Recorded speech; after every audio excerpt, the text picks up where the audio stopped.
प्रियजनों, सबको जय यीशु की। मैं प्रभु यीशु के नाम पर आप सभी लोगों का अभिवादन करता हूं। और आज का वचन प्रभु ने हमें दिया है और वो ये है उपदेशक ग्रंथ अध्याय 3 पद संख्या 12। मैं आपके लिए वचन पढ़ूंगा। उपदेशक ग्रंथ अध्याय 3 पद संख्या 12। प्रभु का वचन कहता है कि मैं जानता हूं कि मनुष्य के लिए सबसे अच्छा यह है कि वह जीवन भर सुखी रहे और आनंद मनाए। यदि वह खा पी सके और परिश्रम करते हुए सुख शांति में जीवन बिताए तो यह ईश्वर का वरदान है। तो बाइबल हमें बताती है कि ईश्वर का वरदान इंसान के लिए क्या है। ईश्वर का वरदान इंसान के लिए यह है कि यदि वो खा पी सकता है और यदि वह सुख शांति में जीवन बिताता है तो यह उसके लिए ईश्वर का वरदान है। कितने लोग अपने जीवन में आज अपनी इच्छाओं को पूरा नहीं कर पाते। ये कुछ खाना चाहते हैं लेकिन खा नहीं सकते हैं, कुछ पीना चाहते हैं कुछ पी नहीं सकते हैं, शरीर में अनेक कष्ट हैं, रोग है, बीमारी है। तो प्रभु ये चाहता है कि आप सभी लोगों का कल्याण हो, आपके परिवार का कल्याण हो, आपके बच्चों का कल्याण हो, आपके व्यक्तिगत जीवन में आपका कल्याण हो, आपकी आत्मा नष्ट ना हो बल्कि बचा ली जाए, आप बचा लिए जाएं और आप ईश्वर की इच्छा के अनुसार जीवन बिताएं। क्योंकि ईश्वर जो सदा तक बना रहता है और बना रहेगा, उसमें ना तो कुछ जोड़ा जा सकता है और ना ही कुछ घटाया जा सकता है। तो इसलिए आज मुझे और आपको ये महसूस करने की आवश्यकता है कि मेरे और आपके जीवन में ईश्वर का वरदान क्या है। अगर हम स्वस्थ हैं, चल फिर सकते हैं, अपने कामों को अच्छी तरह से पूरा करते हैं और अपने जीवन में उन्नति करते जा रहे हैं, तो मैं समझता हूँ बाइबल हमें बताती है कि ये ईश्वर का सबसे बड़ा वरदान मेरे और आपके लिए है। और संत पौलुस इसके विषय में ये कहता है कि आप लोगों का निर्माण उस भवन के रूप में हुआ है। एफेसियों का पत्र अध्याय 2 पद संख्या 20 कि आप लोगों का निर्माण यूं ही नहीं कर दिया गया है। आपका निर्माण एक ऐसे भवन के रूप में हुआ है जो प्रेरितों तथा नबियों और शहीदों की नींव पर खड़ा है। आप जो विश्वास व्यक्त करते हैं ये कोई साधारण चीज नहीं है। इस विश्वास को प्राप्त करने के लिए हमारे पूर्वजों ने ईश्वर पर विश्वास किया, नबियों ने ईश्वर पर विश्वास किया, शहीदों ने अपने प्राणों की आहुति दे दी, उन्होंने अपना जीवन प्रभु के लिए पवित्र रखा, अपने जीवन को उन्होंने अखंड रखा और वह ईश्वर को सदा समर्पित होकर जीवन जीते रहे। तो इसलिए इनके विश्वास की नींव के ऊपर आपके इस भवन का, विश्वास रूपी भवन का निर्माण हुआ है, जिसके कोने का पत्थर है स्वयं प्रभु यीशु मसीह। वो प्रभु जिसने मुझे और आपको बुलाया वो पवित्र है, तो वो यही चाहता है कि हम भी पवित्र बने और हमारे जीवन में, हमारे परिवार का, हमारी आत्मा का, हमारी संतानों का, हमारे कामकाज में, सब बातों में हमारा कल्याण हो जाए। यूदस के पत्र अध्याय 1 पद संख्या 21 में पढ़ते हैं कि ईश्वर के प्रेम में आप लोग सुदृढ़ बने रहें। ईश्वर के प्रेम में आप लोग सुदृढ़ बने रहें। कितने लोग हैं आज प्रेम का अनुभव नहीं करते हैं। आज दुनिया में प्रेम का अभाव है। प्रेम का अभाव होने के कारण लड़ाई झगड़े, मनमुटाव, असहनशीलता लोगों के जीवन में भरी हुई है। विनम्रता लोगों में नहीं है, एक दूसरे को सहन नहीं कर पाते हैं, जिसकी वजह से ईश्वर की आशीष से वंचित रह जाते हैं। तो संत पौलुस लिखता है कि आप ईश्वर के प्रेम में सुदृढ़ बने रहें और उस दिन की प्रतीक्षा करें जब हमारे प्रभु ईसा मसीह की दया आपको अनंत जीवन प्रदान करे। तो हर एक मसीह को इस बात का इंतजार करते रहने की आवश्यकता है कि कब यीशु मसीह हमारे जीवन में अपना अनंत प्रेम प्रदर्शित करेगा।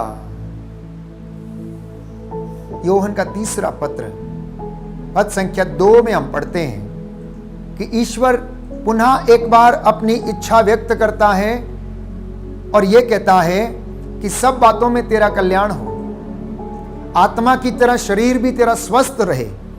मुझे इस बात का आनंद हुआ है कि मेरे बच्चे सत्य के मार्ग पर चलते हैं। पुनः एक बार दोहराना चाहूंगा, यूहन्ना का 3 पत्र पद संख्या 2, प्रभु की इच्छा आपके विषय में यह है कि आपका सब बातों में कल्याण हो जाए। जैसे आपकी आत्मा स्वस्थ है, आपका शरीर भी स्वस्थ रहे। तो इसलिए संत पौलुस लिखता है कि मुझे इस बात का आनंद हुआ है कि मेरे बच्चे सत्य के मार्ग पर चलते हैं। प्रभु इसलिए आनंदित है, वो इसलिए आप लोगों को देखकर खुश रहता है। जब आप उसकी हजूरी में आते हैं, उसकी इबादत करते हैं, उसके प्रेम में आप बने रहते हैं, तो प्रियजनों, वो आपको देखकर खुश होता है, क्योंकि वचन कहता है कि उसकी आंखें सब कुछ देखती हैं। हमारे घर की 4 दीवारी निरंतर उसकी आंखों के सामने है। वो किसी से पक्षपात नहीं करता है, परंतु वो यही चाहता है, हमारे विषय में उसकी इच्छा यही है कि हमारा सब बातों में कल्याण हो। हमारे परिवारों का, हमारे कामकाज में, हमारी सेवकाई में, हमारे बिजनेस में, दफ्तरों में, संस्थाओं में जो भी कार्य हम करते हैं, उन सब में हमारा कल्याण हो। तो परमेश्वर ने निश्चय ही आपके लिए योजनाएं बनाई, और ये योजनाएं आपको पूर्ण बनाने के लिए, ये योजनाएं आपको दृढ़ बनाने के लिए, ये योजनाएं आपको उन्नति देने के लिए, ये योजनाएं आपके जीवन में प्रेम का संचार करने के लिए, ये योजनाएं आपके जीवन में जब दुख आते हैं तो आप उनमें आनंदित रहें। आप कष्ट में रहने के बावजूद ईश्वर की दया को अनुभव करें। प्रभु इसने ये योजना बनाई है। आपके घर, आपके बच्चे और आपके खेत खलियानों में उन्नति आए, प्रभु ये योजना आपके जीवन में के लिए बना के बैठा है। और सबसे बड़ी योजना वो चाहता है कि तेरा कल्याण हो जाए, that you be successful, that you enjoy your life. आप अपने जीवन में अपने इस पवित्रताई का अनुभव करते हुए ईश्वर की आशीष को ग्रहण करें। तो परमेश्वर की इच्छा आप लोगों के विषय में यह भी है कि आप उन्नति करें, आप उन्नति करें। परमेश्वर की इच्छा आपके जीवन में यह भी है, परमेश्वर आपको हमेशा हमेशा के लिए ब्लेस करना चाहता है। Every day he wants to anoint you, every day he wants to bless you. वो हर दिन चाहता है कि जब तू कष्ट में रहता है, चिंता में रहता है, वो तुझे सांत्वना प्रदान करे। और वचन के द्वारा वो हमें सांत्वना प्रदान करता है, क्योंकि वो आशीर्वाद देने वाला परमेश्वर है। He is the Lord who blesses everyone, जो अपनी आशीषों को दिन रात लोगों के ऊपर बरसाता रहता है। और यीशु मसीह ने ऐसा तमाम लोगों के जीवन में किया। अर्धांग रोगी के विषय में जब हम पढ़ते हैं तो वो उसे चंगा किया। जक्केउस के विषय में जब हम पढ़ते हैं, महासभा के अधिकारी के विषय में हम पढ़ते हैं, जितने भी लोग प्रभु के चरणों में आए, प्रभु ने सबको ब्लेस किया, आशीष दी, खाली हाथ किसी को नहीं लौटाया। लूकस के सुसमाचार अध्याय 19 पद संख्या 1 से 10 में हम पढ़ते हैं जक्केउस की कहानी। जक्केउस नाटे कद का व्यक्ति था और वो अपने जीवन में हर प्रकार की बुराई, विशेष तौर पर लोगों को ठगना, उनका शोषण करना, बाइबल हमें बताती है कि ये उसके जीवन में था। तो उसको एक दिन इच्छा हुई, उसने यीशु के विषय में सुना था कि कोई महान व्यक्ति, कोई महान नबी और गुरु जो लोगों को चंगा करता है, उसको देखना चाहता था। हालांकि जक्केउस के पास सब कुछ था, धन दौलत, उसका घर हर चीज से भरा हुआ था, लेकिन उसके मन में शांति नहीं थी। तो एक दिन वो देखना चाहता था कि यीशु कैसा दिखता है, क्योंकि लोगों की भीड़ यीशु के पीछे चलती थी और वह लोगों को चंगा करते थे। तो एक दिन जब जक्केउस ने इच्छा जाहिर की कि यीशु को देखना है, मुझे यीशु को देखना है, तो उनके रास्ते से होकर जब वो आगे बढ़ता है तो गूलर के पेड़ पर चढ़ के बैठ जाता है, वहां पर अपने आप को पत्तों में छिपा लेता है और यीशु को देखने का प्रयास करता है। प्यारे भाइयों और बहनों, परमेश्वर का वचन हमसे कहता है कि उसके लिए कुछ भी असंभव नहीं, वो आपका भाग्य पलट सकता है, उसमें इतना सामर्थ्य है। और उसने ऐसा ही किया। जैसे ही उसने देखा कि कोई व्यक्ति सच्चे हृदय और सच्ची आत्मा से उसे खोज रहा है परमेश्वर को, तो उसकी नजर उस व्यक्ति पर पड़ी। प्रभु यीशु ने सारी भीड़ को नजरअंदाज कर दिया। सारी भीड़ को नजरअंदाज करके जक्केउस की ओर अपनी आंखें उठाई और कहा, जक्केउस नीचे आओ, मैं तुम्हारे घर में आना चाहता हूं, मैं तुम्हारे घर में आना चाहता हूं। उसने आओ नहीं देखा, ताओ नहीं देखा, वो नीचे उतरा। उसने अपने घर में यीशु का स्वागत किया। यीशु ने शायद उससे और भी बहुत सारी बातें की होंगी और कहा होगा, जक्केउस यूं ही पेड़ पर चढ़कर ताकते रहने से तेरा कल्याण नहीं होगा। मैं चाहता हूं कि तेरा कल्याण हो। अगर तू मुझे अपने घर में लेकर जाएगा, अगर तू मुझे अपने घर में स्थान देगा, अगर तू मुझे अपने घर में मेरा आदर करेगा, तो तेरा कल्याण अवश्य होगा। जक्केउस यहाँ पर पेड़ पर बैठे रहकर मुझे देखते रहने से तेरा कुछ नहीं होगा। मुझे तेरे घर में आना पड़ेगा, तभी तेरे घर की गंदगी दूर होगी, तभी तेरे जीवन में कल्याण आएगा, मोक्ष आएगा, मुक्ति आएगी। और ऐसा ही हुआ। जैसे ही यीशु जक्केउस के घर में पैर रखते हैं, जक्केउस बोल उठता है कि मैंने जिसको ठगा था उसका 4 गुना वापस लौटाता हूं। मैं अपनी संपत्ति का आधा भाग लोगों के बीच में बांट दूंगा। प्रभु ने कहा, आज इस घर में मुक्ति का आगमन हुआ है, क्योंकि उसके जीवन में धन एक बाधा थी। वो हर समय लोगों को ठगना, धन एकत्र करने की बात सोचता था, इसलिए उसके मन में शांति नहीं थी, उसके मन में संतुष्टि नहीं थी। इसलिए वो सोचता था कि एक साधारण व्यक्ति जिसके पीछे लाखों की भीड़ चली रहती है, वो कितना महान होगा, कैसा होगा, आखिर उसके जीवन में क्या है, मैं देखना चाहता हूं। और जक्केउस गया और उसने देखा, उसने यीशु को बुलाया और यीशु उसके घर में गए और उसके घर में मुक्ति का आगमन हो गया।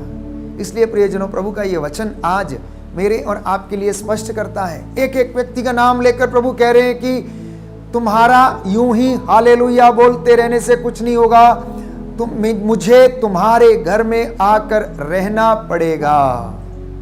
और जब प्रभु यीशु हमारे जीवन में आता है तो स्वाभाविक है कि मैं और आप अपने जीवन में उस गंदगी को साफ करेंगे, प्रायश्चित करेंगे, प्रभु के वचन को हम ग्रहण करेंगे और मुक्ति हमारे घर में आ जाएगी।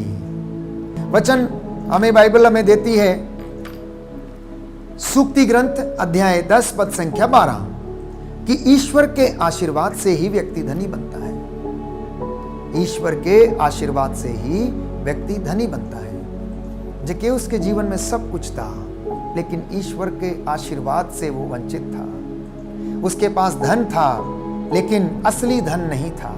और असली धन स्वयं प्रभु यीशु है, जिसने धनी होने के बावजूद अपने आप को उसने निर्धन बना लिया था कि मैं और आप धनी हो जाएं, जिससे मैं और आप धनी हो जाएं। तो आज यदि हम चाहते हैं कि प्रभु हमें ब्लेस करे, हमें आशीष दे, हमारे घर में मुक्ति आए और हमारा कल्याण हो, तो प्रियजनों, यूहन्ना का सुसमाचार अध्याय 16 पद संख्या 33 हम वचन में हम पढ़ते हैं। यूहन्ना का सुसमाचार अध्याय 16 पद संख्या 33, मैंने तुम लोगों से यह सब इसलिए कहा कि तुम मुझ में शांति प्राप्त कर सको।